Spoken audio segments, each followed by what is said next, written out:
ದೋ the regulations are there, ಆದರೆ human testing ಇವತ್ತಿಗೂ ಅದೊಂದು ಮಾಫಿಯಾ ನಡೆಯುತ್ತೆ ಅಂತ ಹೇಳ್ತಾರೆ ಇಂಡಿಯಾದಲ್ಲಿ, ಹೌದಾ? ಕೆಲವೊಂದು ಕಂಪ್ನಿ ಹೆಸರು ಹೇಳೋಕ್ಕೆ ಇಷ್ಟಪಡಿಲ್ಲ. ಭಾರತದ್ದೇ ಒಂದು ಕಂಪ್ನಿ, ತುಂಬ ದೊಡ್ಡ ಕಂಪ್ನಿ, ತುಂಬ ಲಾರ್ಜ್ MNC ಕಂಪ್ನಿ, ಯಾವುದೋ ಒಂದು ಟ್ರಯಲ್ ಮಾಡೋದಲ್ಲಿ ಡಾಟಾ ಫಾಲ್ಸಿಫಿಕೇಷನ್ ಮಾಡಿ ಅದೇ ಪ್ರಾಡಕ್ಟ್ನ USA ಎಕ್ಸ್ಪೋರ್ಟ್ ಮಾಡೋದು. ಆಲ್ಮೋಸ್ಟ್ $500 ಮಿಲಿಯನ್, ಅಂದರೆ ಆಲ್ಮೋಸ್ಟು 400-500 ಕೋಟಿ ಫೈನ್ ಹಾಕಿದ್ರು. ಸೊ ಅಲ್ಲಿಯ ರೆಗ್ಯುಲೇಷನ್ಸ್ ತುಂಬ ಸ್ಟ್ರಿಕ್ಟ್ ಇದೆ. ಅದು ಅಲ್ಲೂ ಕೂಡ ನಡೆಯುತ್ತೆ. ಅಲ್ಲೂ ಒಂದು 2-3 ಕಂಪ್ನಿ US FDA ಅಂತ ಏನು ಇಲ್ಲಿ ಭಾರತದಲ್ಲಿ ಹೆಂಗೆ DCJ ರೆಗ್ಯುಲೇಷನ್ ಮಾಡುತ್ತೋ, ಅಮೇರಿಕಾದಲ್ಲಿ FDA ರೆಗ್ಯುಲೇಟ್ ಮಾಡುತ್ತೆ. FDAನವರು ಅಲ್ಲಿ $2.5 ಬಿಲಿಯನ್ ಫೈನ್ ಹಾಕಿದ್ರು. ಹೆಚ್ಚು ಕಮ್ಮಿ 2,500-3 ಸಾವಿರ ಕೋಟಿ ಅಷ್ಟು ಫೈನ್ ಹಾಕಿದ್ರು. ಯಾವುದೋ ಒಂದು ಡ್ರಗ್ ಅಪ್ರೂವ್ ಆಗದಲ್ಲೇ ಈ ಡಾಕ್ಟರ್ಸ್ಗೆ ಬ್ರೈಬ್ ಮಾಡಿ ಸೇಲ್ ಮಾಡ್ತಾಯಿದ್ರು. ಇದು ನಡೀತಾ ಇದೆ, ಇದು ಇಲ್ಲೂ ನಡೆಯುತ್ತೆ. ಡಾಕ್ಟರ್ಸ್ಗೆ ಹಾಲಿಡೇ ಟ್ರಿಪ್ಸ್ ಕೊಡ್ತಾರೆ ತುಂಬ ಕಂಪ್ನೀಸು, ಎಕ್ಸ್ಪೆನ್ಸಿವ್ ವಾಚಸ್ ಕೊಡ್ತಾರೆ to make sure their product cells.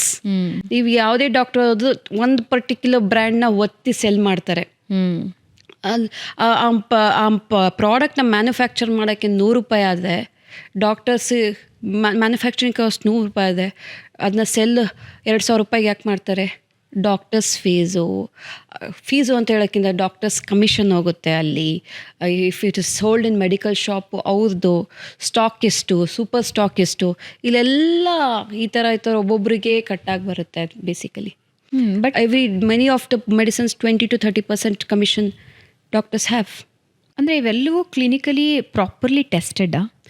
ಇಲ್ಲ, ಕ್ಲಿನಿಕಲಿ ಪ್ರೂವನ್ ಇರುತ್ತೆ. ಬಟ್ ಕೆಲವೊಂದು ಫಿಕ್ಸ್ಡ್ ಡ್ರಗ್ಸ್ ಕಾಂಬಿನೇಷನ್ ಇದೆ. ಆಲ್ಮೋಸ್ಟ್ 2016 to 2018 300 ಡ್ರಗ್ಸ್ ಬ್ಯಾನ್ ಆಯಿತು. ಡ್ರಗ್ಸ್ ಅಂದರೆ ಮೆಡಿಸಿನ್ಸ್ ಬ್ಯಾನ್ ಆಯಿತು ಇಂಡಿಯಾದಿಂದ. ಅದು ಯಾವುದು ಅದರಿಂದ ತುಂಬ ಸೈಡ್ ಎಫೆಕ್ಟ್ಸ್ ಆಗ್ತಿದೆ.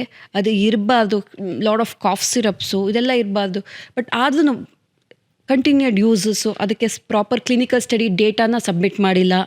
ಸೊ ಒಂದು ರೆಗ್ಯುಲೇಟರಿ ಬಾಡಿ ಇದೆ, ಅದರಲ್ಲಿ ಇದ್ದಾರೆ ಅಧಿಕಾರಿಗಳು, ಅದನ್ನು ರೆಗ್ಯುಲೇಟ್ ಮಾಡ್ತಿದ್ದಾರೆ ಅಂದ್ರೂ ಇಷ್ಟು ಈಸಿಯಾಗಿ ಮಾರ್ಕೆಟಲ್ಲಿ ಪ್ರಾಪರ್ ಕ್ಲಿನಿಕಲ್ ಟೆಸ್ಟು ಕ್ಲಿಯರೆನ್ಸ್ ಕೆಲವೊಂದು ಇಲ್ಲದೆ ಹೆಂಗೆ ಮಾರ್ಕೆಟಲ್ಲಿ ಬರೋದಕ್ಕೆ ಸಾಧ್ಯ? ಕ್ಲಿನಿಕಲ್ ಟ್ರಯಲ್ ಇಲ್ಲದೆ ಮಾರ್ಕೆಟಿಗೆ ಬರೋಕ್ಕೆ ಸಾಧ್ಯನೇ ಇಲ್ಲ. ಬಟ್ ಸರ್ಟೆನ್ ಇಯರ್ಸ್ ಆದಮೇಲೆ ಅವರು ಟೆಸ್ಟ್ ಮಾಡಬೇಕು.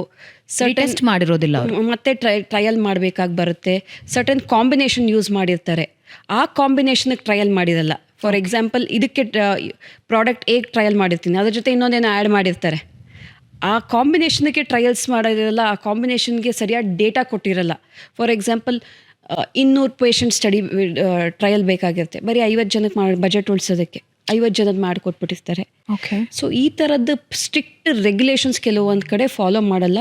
ಬಟ್ ಇತ್ತೀಚೆಗೆ DCGI ಕೂಡ ತುಂಬ ಸ್ಟ್ರಿಕ್ಟ್ ಆಗ್ತಿದೆ, ಸ್ಟ್ರಿಂಜೆಂಟ್ ಆಗ್ತಿದೆ. ಎವ್ರಿಥಿಂಗ್ ಡಿಜಿಟಲೈಸ್ ಆಗ್ತಾ ಇದೆ ಅಂತ ಹೇಳೋಕ್ಕೆ ಇಷ್ಟಪಡ್ತೀನಿ. ಮುಂಚೆ ಅಂದರೆ ಫೈಲ್ಸ್ ತೊಗೊಂಡೋಗಿ ಆಫೀಸರ್ ಮುಂದೆ ಅಲ್ಲಿ ಬೇಕಾಯಿತು. ನಾವು it is become at least 70-80% digitalise ಆಗಿದೆ.